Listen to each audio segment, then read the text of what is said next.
Hello, everyone. Welcome back. Hope you're all having a great day and that you're all doing well. Welcome back to another weekend edition where I try to take things a bit slower than my normal weekday videos where I tend to talk extremely fast. I always stumble over my words regardless of how quick or slow I'm speaking, so get ready for that. This is going to be about the potential possible manipulation of the crypto market, exactly what's going on. A lot of people have their own opinions. I found this really interesting article where the website itself actually had the chance to talk to a number of crypto experts, if you want to call them that, people who have been in this space for a relatively long amount of time, and everyone has their own definite opinion on what they think is happening or has happened to the market. The main reason for me bringing that up is that simply after the markets began falling in January, and then we thought that we would have a recovery in February, around March and April is when we started getting the first predictions or continued predictions that the market would go up. The market's definitely going to go back up. We heard that May the markets would go back up. We heard during consensus the market would go back up. We heard during the beginning of June the market would go back up. We heard someone else say that May would be the last time that Bitcoin was $10,000. That has not happened. So it goes a bit further than just people thinking that it's just manipulation. But like I said, I'm going to read through it, and I, as always, will tell you what I think and how I feel about some of the things that they are saying or have said, because I will obviously disagree with some of their opinions. So to start it off, this week has not been too bright for the price of Bitcoin and other major cryptocurrencies as the market turns red. The price of Bitcoin started falling from 7,600 to a low of just over 6,500 as of press time. From the most recent slump that began on June 10th to a reprieve at the announcement that the SEC won't consider Ethereum a security, the markets continue to go down as well as up. At the moment, I believe they're up by like 1%, but that doesn't really count because it's the weekend. The main factor, or what has gotten a number of people riled up, is that after we had this significant news that we had been waiting for a long time, that we thought we would not get potentially until 2019, that the coin Ethereum or Ether is not a security. We expected the next bull run to begin because we finally had clarity on the regulatory side of the cryptocurrency market. This did not happen, and now a number of people have come forward with their ideas as to what they think is actually wrong with cryptocurrencies right now. It has led many investors and interested parties to question what is going on in the market, especially in comparison to the highs of December of last year. A few experts in the field of cryptocurrency, investing, and markets spoke to Cointelegraph, that's the website I'm on, to give their insight to the current market situation and why it is dropping. They spoke to Naeem Aslam, Emin Gunsirir, Tom Lee, Miguel Palencia, and Alistair Milner. And they said they all discussed their thoughts as to why the market is falling. First up is Naeem Aslam. On June 11th, it was reported that a small cryptocurrency exchange in South Korea was hacked, and many mainstream media outlets tied this catalyst to a reason for the sudden downturn in the market, because mainstream media, they never know what they're talking about, and they love to stab cryptocurrencies. Whenever anything slightly negative happens, they run with it because it's how they get their views. No one watches their channels otherwise. However, many commentators have refuted this cause and effect link and have sought other reasons for why the price is down. However, regardless of how much effect the hack directly had on the price of Bitcoin, Naeem Aslam, who is the chief market analyst at Think Markets, discusses how this latest hack is another instance of negative press for the cryptocurrency space. He said, and I do quote, "Exchanges are not utilizing the top-notch technology to protect consumers, and hackers are taking full advantage of this issue. The question is there any limit to these hacks? After every few months, we are seeing the same pattern emerging. This is the result of loose regulatory control, and regulators must step in to protect the consumers. Anyone who wants to do with anything with exchanges should be forced to adopt high-grade security and regular security upgrades." I don't think that it comes down to regulation. I think this should be happening regardless, especially when it comes to things like, for the moment, Coinbase has had a relatively good run when it comes to security, and they made sure to beef up their security as well. When you're dealing with a situation where you're holding potentially $50 million, $100 million of other people's money, you should be doing this yourself, especially if you're in the cryptocurrency space. He said the effects of these hacks add a far bigger element of risk to investing in cryptocurrencies, and for the new market of traditional investors, this is a big turnoff. He continued saying, traditional investors would look for riskier assets when the bull market is in full throttle, and investors run for the hills when bears are in town. However, smart investors use a slightly different approach. They move their funds from riskier assets to those where they can seek safety. For instance, in a bull market, sectors such as financial, tech, and energy are the most favorite sectors, where when the market starts to fall off the cliff, potential managers and hedge funds start to favor sectors such as consumer staples. They seek stocks with better dividend yields because even though the general trend in the market could be on the downside, they still get a better yield relative to the overall market. Very, very true. I mean, I don't know. This is what I said a couple of videos ago, and I've spoken about it before as well. I think the hacks in particular, I don't think they have a major effect, I want to say, on where the cryptocurrency market is now. We had hacks in 2017, we had hacks in 2016.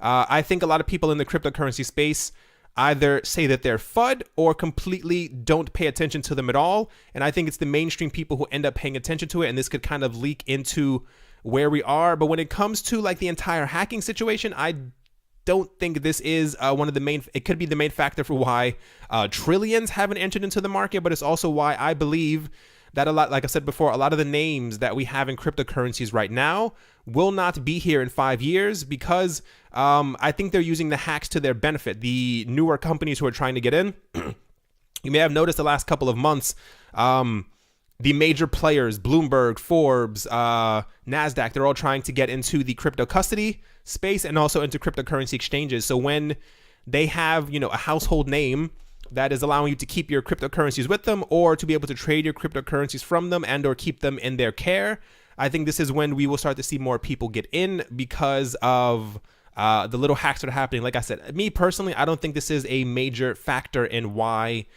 the market is the way that it is. Next up, they spoke a bit to Emin Gün Sirer, I hope I'm saying that correct, where he spoke about a crackdown on the manipulation. One of the biggest news stories to come out this week that has also been tied to the downturn of the market is that research indicates Tether and Bitfinex were at the center of price manipulation, which led to December's high of nearly $20,000. Emin Gün Sirer, associate professor at Cornell University, looks not only at this news, but also at the fact that there is a law enforcement crackdown coming on price manipulators as a result as to why the market is down. He also explains how the cryptocurrency market has not decoupled yet, which only adds a bigger sentiment of negativity. He said, the cryptocurrency markets are in their early stages. We know this from the fact that the coins still have not decoupled. They all move in unison, regardless of the merits of one project over the other.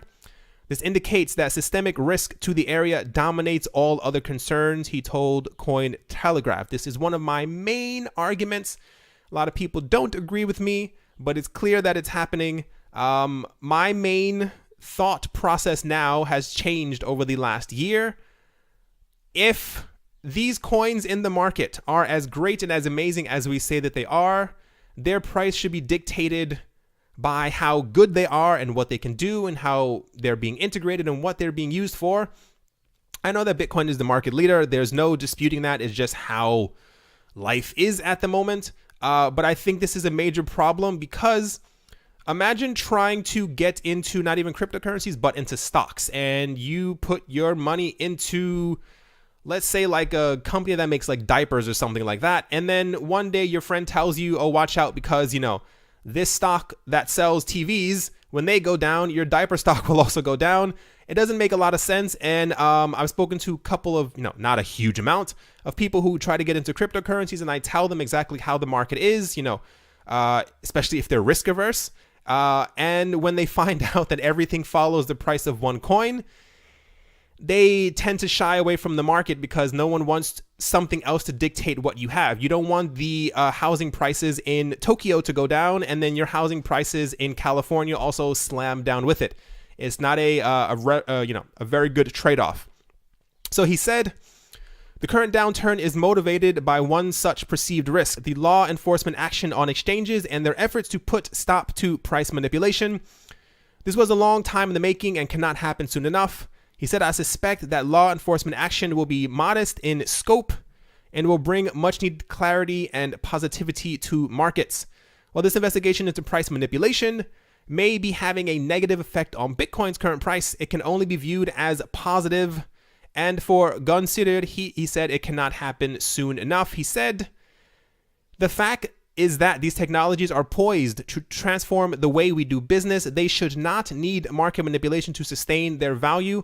I'm looking forward to a decoupled world where markets are able to evaluate each coin on their own merits. I know a lot of people don't like the sound of that, but it's true. Wouldn't you feel better knowing that the coins you're holding right now, for lack of a better word, are trash or not good, and that you could put it into another coin that's actually going to be used, or another coin that's going to be integrated into something else? A lot of people don't agree. I know a lot of people like their altcoins. I try to tell you, please don't get too emotionally attached to a protocol that you cannot touch, that is on your screen, that you have no actual control over. But I'm hoping that I don't see this happening anytime soon, and that's kind of what not makes me sad, but I wish it would happen a bit quicker. I assume we have 3 to 5 years for this to actually take place. A lot of people don't, the experts, other experts, not these people, they think that crypto won't go officially mainstream for around another 2, 3, 4, 5 years, somewhere around there. We need not only regulatory clarity, but we need actual integration. We need actual really, use cases for these coins.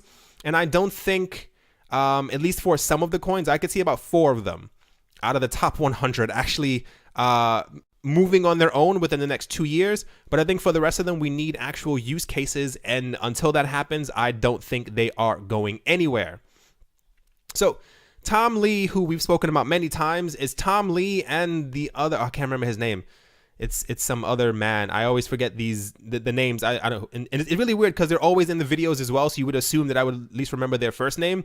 But Tom Lee is someone who's always in the news. He's a very big proponent of cryptocurrencies. Tom Lee, who is the co-founder and head of research at Fundstrat Global Advisors, who is renowned for his bullish predictions on the Bitcoin price, has given Cointelegraph 3 reasons why the Bitcoin market is diving, and also mentioned his feelings on the futures market. I think we spoke about this a day or two ago. He said, I think there are several factors why crypto are falling. One, we had a parabolic move at the end of last year. So there's a period of consolidation and price adjustment that is taking place. I also think bigger factors this year have been a lot of government actions that have been taken this year and have scared crypto investors. Probably the most notable is the actions taken by the US regulators, like the SEC taking actions against ICOs. Lastly, the pace of institutional investor participation in this space has been taking longer than expected. And I think part of that has to do with the slowness of getting some of the on-ramps established. I think the entire institutional investor thing has been relatively fine. I think it's all the other news that's kind of scaring these people away. And I still think when we have in writing from the SEC or the CFTC or the ABC, whatever other company out there needs to kind of get it together, when we know exactly on paper what these coins are and what they are going to do and what they can be used for and what the tax purposes are, this is when I think the market will start moving. That's at least how I feel. Lee also told Bloomberg that he feels that the expiration of Bitcoin futures contracts has a part to play in the most recent decline in Bitcoin price. He explains this further to Cointelegraph by saying that these volatile movements from futures will not persist indefinitely. He said, futures markets in normal liquid markets where there is broad participation don't have an effect on the underlie. The future itself is adding liquidity or attracting liquidity because institutions can use it. He said, in crypto right now, the market has a supply-demand problem because mining rewards coupled with tax selling and other factors have caused more supply versus demand for crypto. Futures markets have been subject to some potential manipulation. I don't think it will be the case in the years for now. But even though the futures markets at the moment are only 100 million or so contracts, it is still It is still able to affect the Bitcoin price. Part of the problem now, when you're talking about mining rewards, is that we are at the what's the word in English? We're at the border of where people may stop mining Bitcoin, because they're mining or creating these coins because it's profitable to them. The moment it doesn't become profitable, they eventually stop. And depending on where you are in the world, this number goes anywhere from $2,000 to around $6,000 to mine one Bitcoin. If the price of Bitcoin goes below 6,000, people will stop doing this. And it's also becoming an issue because the lower the price of Bitcoin gets, the more the miners have to sell back into the market to be able to make the money back so that they can pay for the taxes of them having mined, if that makes sense. If you mine, you have to pay taxes. If Bitcoin was, 50,000 and it costs 6,000 to make one Bitcoin, they only have to sell off a small fraction, but they're having to sell off, whole Bitcoins back into the market. And this is causing like a seesaw effect where richer people are trying to gobble up as many as they can, but there are more that are being pushed into the market from people who are panic selling and from miners around the world who are creating 2, 3, 4, 500 Bitcoin a day multiple times around the world that are all being pushed back into the market. And then you have the futures markets, which are also panicking because the price of Bitcoin is going down on our side. And also they perceive that the price will continue to go down. So then they also give a lower price on the futures market, and people who are looking to get into the cryptocurrency market look at the price of the futures to see where the price of Bitcoin is. And it's causing this like ridiculous loop, almost in like a, what's the word in English? Like, Teufelskreis. It's like a bad, devil circle or something like that. Like you would say, it's a horrible loop that's happening, and we have to kind of break out of it. And I don't know if we're going to be able to do that anytime soon. And it's a bit worrying. So my favorite portion of all of this is from Miguel Palencia, who is talking about the whales in the market. For Miguel Palencia, Chief Information Officer at Qtum, he said this current low has a lot to do with the faux decentralized nature of cryptocurrencies, which are still expanding and distributing. He talked to Cointelegraph of the effect that whales are having on moving the price around, but also makes mention of how these types of players in a relatively small and new market are also helping the ecosystem stay alive. He said, and I do quote, "Bitcoin, like other assets and technologies, goes through cycles that affect its use, which is often correlated within the asset price. What we have here is that the cycle was accelerated by situations which can be solved by fully decentralized operations. Eventually, when the blockchain ecosystem becomes fully decentralized and not controlled by big stakeholders and whales, it will bring back trust into the markets, and we can see the markets climbing again. On the other hand, these market movers and shakers, supported by true Bitcoin believers, will not let Bitcoin reach zero. I don't think there will ever be a moment in the next 100 years where Bitcoin will hit zero. I think we would need quantum computers to destroy the Bitcoin blockchain to completely remove any hope or trust that we had in Bitcoin. Even if Bitcoin becomes, in some weird future, the 15th coin on the CoinMarketCap list, I think I would still buy it. And I know a lot of other people would as well. I would still not only increase my position in Bitcoin, but I would still buy it just because of the name Bitcoin. I think it would be cool to be able to say, hey, I own 100 of these, even though they're worth, $15 each, whatever the case might be. Part of my argument for this, on the fully decentralized operation, I know, as I've spoken about this before, or if I have this in a video, or if this is the title of a video, I get dumbed down. I get thumbs. Yeah, see, it's dumb. I get thumbs down very quickly because a lot of people think that I'm lying, that I'm making up stuff, or they just don't want to believe that it's true. When I first got into Bitcoin, it had to be around 2012, 13, somewhere around there. I don't remember the exact time. The thing that got me into Bitcoin was that it was heralded as this decentralized, amazing thing No one owns a lot of Bitcoin. You can own your own Bitcoin. You can all mine your own Bitcoin. It's for everyone. It's for everything. The idea was that by 2020, everybody would have at least most people would have around a fourth of a Bitcoin, half a Bitcoin, because only 21 million that are ever supposed to be around. And everybody would have a fraction. This is one of the main things I'm sure you all saw these exact same things when you were looking on the internet for news about it. How can you buy Bitcoin? And people say, you don't actually have to own one whole Bitcoin. You can own fractions of it. And you go, oh, that's pretty cool. You can own 0.0001 of a Bitcoin. Wow, everyone can have one. The problem is, a lot of people believe, myself kind of included, in order to get away from the whales and or market manipulation, or to become fully decentralized, we would need a world or some type of space where everyone has an equal or somewhat equal portion of each cryptocurrency. As we are all adults and we know that life is not fair, that is not how anything works. On the entire topic of decentralization, as far as everyone holding an equal fragment of each coin, I've said this before in a number of other videos. I don't know if you believe me or not.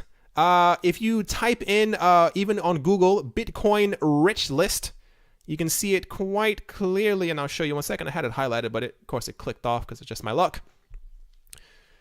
4% of wallets, that is from here to here, control from 8.6% down here to 2.58, control 95.6% of all Bitcoin in existence. With the rest of the world, people literally, I've said this before on other videos. I'm so flabbergasted when people get upset at me when I say that. I think the market needs to be decoupled from Bitcoin because not a lot of people, especially people who are listening, don't probably own 1,000 to 10,000 or 100,000 Bitcoin. Just me assuming. If I'm wrong, sorry about that to the listener. But this is what I'm saying. I don't see any near future where someone who owns, or multiple people who own 290,000, 2.95 million, 400,000 Bitcoin, plan on distributing that equally to all of these people. When it comes to the whales, they're not going to do it either. The same exact thing for Ethereum. Believe me, Bitcoin is not the only coin. This is why I love the internet, because all of this information can be found extremely easily. Anytime you don't believe me on when I say something, I don't say things just to waste my breath or just to try to sound cool. I don't think I sound cool. I think I actually hate my voice. I say it because I've looked around before. And even when it comes to the top Ethereum wallets, you can say, oh yeah, some of these must be exchanges. Yeah, this one belongs to Kraken. This one belongs to Bittrex. This one is from Digix CrowdSale. But the other ones, they belong to people who got into Ethereum very quick. Same exact thing for XRP. There's a rich list or something like that for the people who own XRP. I think in order to become completely decentralized, I think we are far beyond that ever happening in the cryptocurrency space. This is not to be a downer. Like I said, I'm here to tell you guys the truth, and I'm telling you to, let you know exactly what's happening in the cryptocurrency space. There are actually a couple celebrities. You've seen them on TV, and I'm not going to say their names. It's about 3 guys who have, I'm going to give you a hint. They've been in the news recently about Ripple, or have been on the news about Ripple. And I'm not talking about Garlinghouse. I'm talking about people who you've seen in movies or TV shows, who actually are rumored to own around like 100 million to a billion XRP. It's the same exact thing with these other ones. Like, we know that there are a couple of billionaires and celebrities who own around like 500,000 Ethereum. On this entire topic, I don't think we're going to get away from it. And as much as I hate it, we actually need them. I'm going to, so it's a double-edged sword then, according to Palencia. He said, whales must surely have a part to play in the supposed market manipulation, but they're also a driving force in keeping the market afloat with their own investment. This is the part that I hate to admit the most, is that as much as I hate whales, I don't hate you for being rich. I don't hate you for having this much money. Believe me, I would love to have a fraction of that. It's the fact that we have to rely on the manipulation in order to keep the market afloat. We saw Bitcoin's price move down when there were rumors last week or the week before that 3,000 Bitcoin had been moved across the network from one wallet to another. They hadn't even been sold. The market went down when the guy from Mt. Gox, I believe, sold 12,500 Bitcoin, somewhere around there, more or less. Imagine what would happen to the Bitcoin price if someone sold 2.95 million Bitcoin at once. If these top people all sold their Bitcoin the exact same time, I think the price of Bitcoin, I think a banana would be more expensive than the price of one Bitcoin. If any type of manipulation and or price movement that can occur from someone selling 12,000 Bitcoin, 10,000 Bitcoin, and moving 3,000 to get us from 20,000 where we were before to around, where were we, 6,500 or something like that? Imagine the effect on the price of Bitcoin if 1 million were dropped back into the market. There was an article I read a year ago. People were afraid that at some point whoever owns the Satoshi Nakamoto wallet, yes, it is real. You can type in Satoshi Nakamoto wallet in Google and it'll show you, I think it has more than 1 million Bitcoin. For some reason, people keep sending entire Bitcoins to this address. I'm not sure if they want to make him richer or whatever the case kind of is. There were fears that at some point, whoever controls it or the multiple people who may have control over the wallet, who may be Satoshi Nakamoto, would eventually start to cash out of the market because, if Bitcoin hits 1 million, you may want to cash out at least 5 of them. But what kind of panic this would cause in the market? So like I said, I think we've come to a point where no matter what we say, no matter what we think, we need the whales because they're keeping the market afloat. Even if, of the 3 wallets that hold over 400,000, I think 2 of these belong to the Winklevoss twins, or maybe all 3 actually belong to the Winklevoss twins. They were in the news. I think they said all their Bitcoin was actually separated between, I think, 3 addresses, and I think they probably made them into like even smaller chunks. They have them in like okay, have you guys ever seen Harry Potter? Not to completely segue away from this, where the main villain, Voldemort, has, his soul in like 7 different places around the world. The Winklevoss twins actually have all their Bitcoin in like, I'm assuming like at least 50 places around the world, almost like Horcruxes. I don't know. I thought that was kind of interesting when I heard that in the news. Anyway, back to the topic at hand. I don't think, I don't care for the whales. We have them. Even for where we are now with the market literally going sideways, this is happening because they are manipulating the market to move sideways and not slamming down into the ground. There's no way to solve this. We heard news about the guy 3 weeks ago who accumulated, I think, 30,000 Bitcoin within the course of a 6-month period.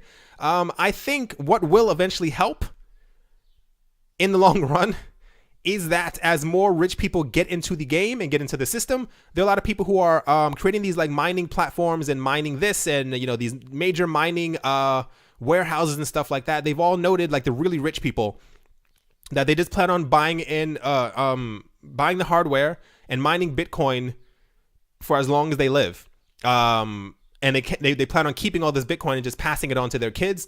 So I think they will eventually be part of the saving grace in the cryptocurrency world, and that they're going to keep buying Bitcoin normally and keep mining it so that they keep all of it to themselves. So we're going to have this super unequal world like we already do right now. But they will, in a optimistic way of looking at it, be able to keep the prices of cryptocurrencies up from where they are right now. I didn't mean to spend too much time on this. But I read this earlier and I was like, it's so true and it absolutely hurts. Next up is Alistair Milnes. Hope I'm saying that correct. As he spoke a bit about why he thinks the market has slowed down. Alistair Milne, I hope that's a guy, CIO of the Altana Digital Currency Fund and founder of CoinTrader, is examining the entire year's performance and putting that December rally into perspective. The markets may well be down compared to the highs of $20,000, but $6,000 and $7,000 per Bitcoin is still pretty good. And I quote, "It is a combination of rapid slowdown in adoption, user growth, and profit taking, as well as hedging," Milne told Cointelegraph, explaining why he believes the market is currently where it is. He said altcoins particularly become very overvalued and we're overdue a correction. We are now searching for equilibrium again, where demand meets supply. From a macro point of view, it has never been better. So I feel comparisons to 2014 to 2015 are misplaced.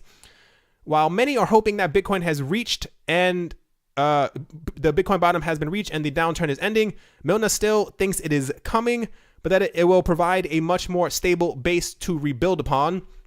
He said, I think after we eventually bottom, it will be far more gradual. It'll be a far more gradual comeback for the price, likely accelerating in 2019. I have just about, I told you guys that a couple videos ago, I changed my mindset on the market. I think I don't want to say lost hope, but I'm not expecting a jump in 2018 at all. I don't think we're going to get one because of regulation. I don't think the market actually cares about manipulation as much as the media or major news networks would like us to think. I think a lot of people understand that the market has been manipulated for a while, but it helps. How do I say this? As long as people are making money, I don't think they care that other people are manipulating it as long as they're getting their own pockets filled. Not to compare the entire crypto market to BitConnect, but you guys kind of get what I'm saying. People knew that it was a scam, not to call crypto a scam. But people continue to buy into it because they were lining their pockets with it. So I, in my opinion, literally we don't know. Crypto shot up last year when no one was expecting it, and then Bitcoin went from 900 to 20,000 over the course of like a 6-7 month period. Could shoot up at any time, but I think I've set my mind to 2019 when the market will eventually start to go up, because we're getting closer then to 2020, which is when Bitcoin's mining reward gets cut in half.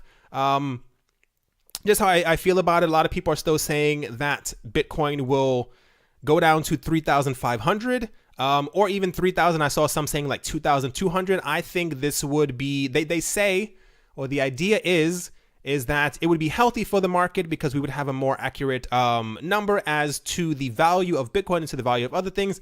I think a value that low, from 20,000 to 2,200, would be detrimental to the entire market, and I think we wouldn't be able to recover for a long time. I think Tether would need to print about $7 billion worth of Tether in order to pump the market back up again, because we are currently in the moment where you can call it a bear market, but if we hit 2,000 from 20,000, that would be a huge indicator that a bubble has popped and we have all come slamming back down. It would be nice to buy some altcoins that cheap again, but I don't like the idea of Bitcoin going down that low.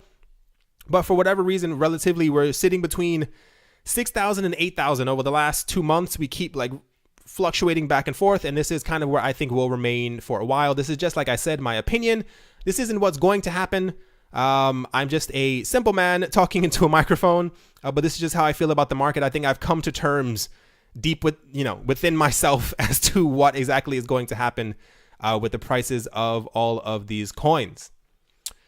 To finish it up, the sentiment around the markets may be negative and one for concern when it comes to everyday investors, but overall, the experts spoken to do not seem to be raising any cause for alarm. Gunsirer is calling for more regulation and policing to try and stamping out the perceived market manipulation. And Palencia raises a good point about the need for whales. At the moment, we actually do need them. That's the sad part. But in the future, true decentralization, which I do not think will ever happen, will be reached and Bitcoin will be stronger for it.